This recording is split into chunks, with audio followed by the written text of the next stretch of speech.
कौन सा मैंने पाप किया, बेटा नहीं। आप रोया ना करो, हमें अच्छा नहीं लगता जब वो स्त्रियां रोती हैं जिनके बेटा नहीं होता। आप मत रोया करो। एक बार जगन्नाथ भगवान का मंदिर किसने बनाया बताया आपको? इंद्रद्युम्न नाम के एक राजा थे जिन्होंने जगन्नाथ जी का मंदिर बनवाया था, और जगन्नाथ जी विश्वकर्मा के रूप में आए थे और भगवान जगन्नाथ जी की स्थापना की थी।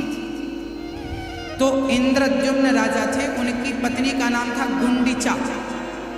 उनके कोई संतान नहीं थी। वो रोज जगन्नाथ जी के मंदिर जाते और बहुत देर तक जगन्नाथ जी की पूजा करते थे, बहुत प्यार करते थे जगन्नाथ जी से। मैया जी,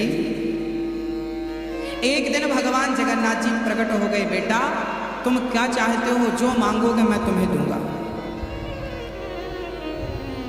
राजा ने कहा, प्रभु मुझे तो कुछ नहीं चाहिए, अगर देना चाहें तो मेरी पत्नी से पूछ लीजिए।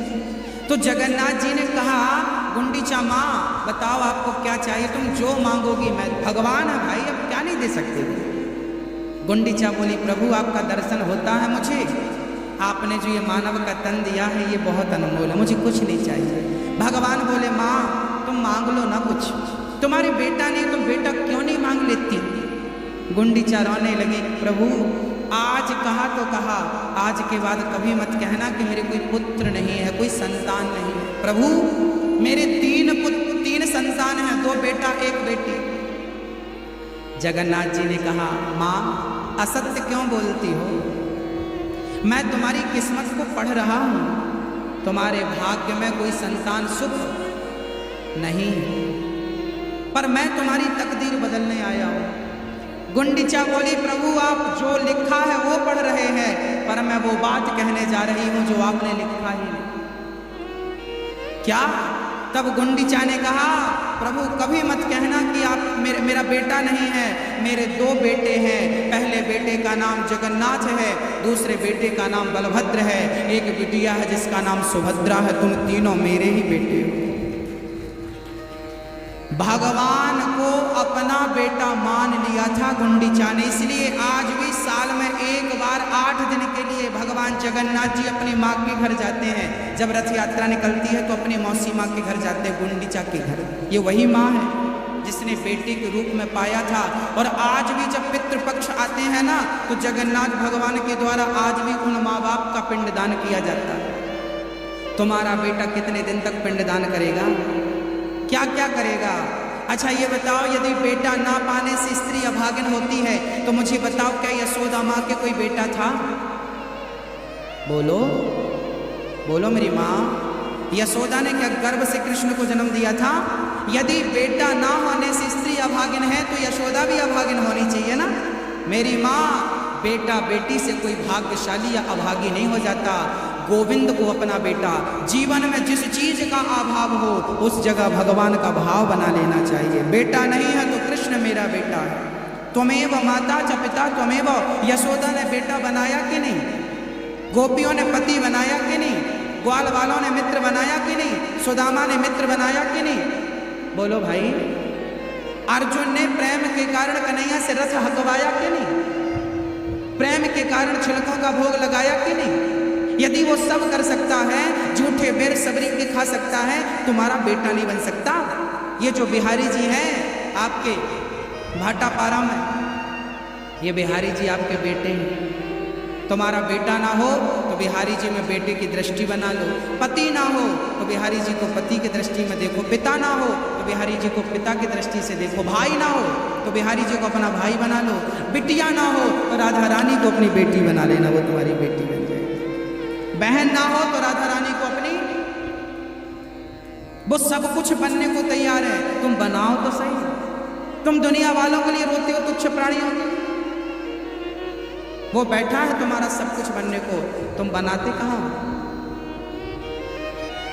कितनों के नाम मैं जानता हूं जिनकी संतान नहीं।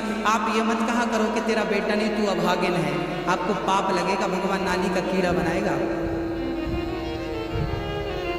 क्यों किसी का दिल दुखाती हो आप अपने शब्दों से? क्यों किसी को घायल करते हो आप अपने वाणी से? अगले जन्म में भगवान तुम्हें नहीं देगा, तुम्हें जमाना कहेगा।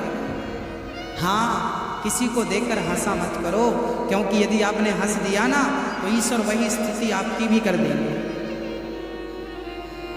हाँ, है ना? हाँ।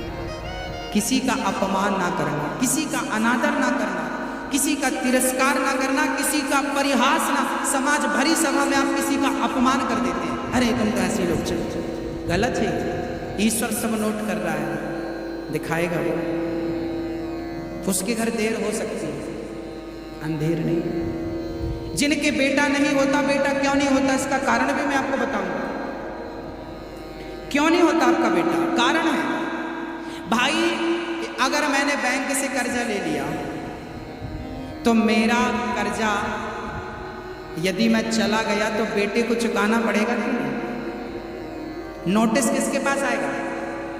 बोलो भाई, जल्दी बोलो, समय नहीं। बाप का कर्जा, बाप का ऋण कौन चुकाता है? पिता का ऋण पुत्र चुकाता है। पिता के सिर पर ऋण होगा तो पुत्र को चुकाना पड़ेगा, ऋण होगा ही नहीं तो चुकाना कहां से पड़ेगा? ऐसे ही जिनके सिर पर ऋण होता है उन्हीं का ऋण चुकाने के लिए बेटा बेटी आते हैं। जिनके सिर पर कोई ऋण नहीं होता, भगवान उसके घर पे बेटा बेटी भेजते नहीं। तुम ऋणी ही नहीं हो, तुम मुक्त हो। जिनके सिर पर ऋण था उनका बेटा आया चुकाने के लिए, बैंक वसूल रही बेटे से। बस जिनके संतान हैं वो ऋणी लोग हैं। जिनके संतान नहीं है, भगवान ने उन्हें मौज करने के लिए भेजा, जाओ संसार देखता फिर आ जाना मेरे पास सीधा। उनके मोक्ष में कोई बाधा। आप कहती हो महाराज जी मरेंगे तो पिंडदान कौन करेगा? अरे राम राम राम। जो भगवान का नाम लेकर मर जाते हैं उन्हें पिंडदान की जरूरत ही नहीं पड़ती। वो यूं ही भगवान का नाम लेके मोक्ष प्राप्त कर लेते, उन्हें पिंडदान की जरूरत। और जो पाप करके मरते हैं उनका कराते रहो तुम पिंडदान। इसलिए कहता हूं कि इतना तो करना स्वामी, जब प्राण तन से निकले गोविंद नाम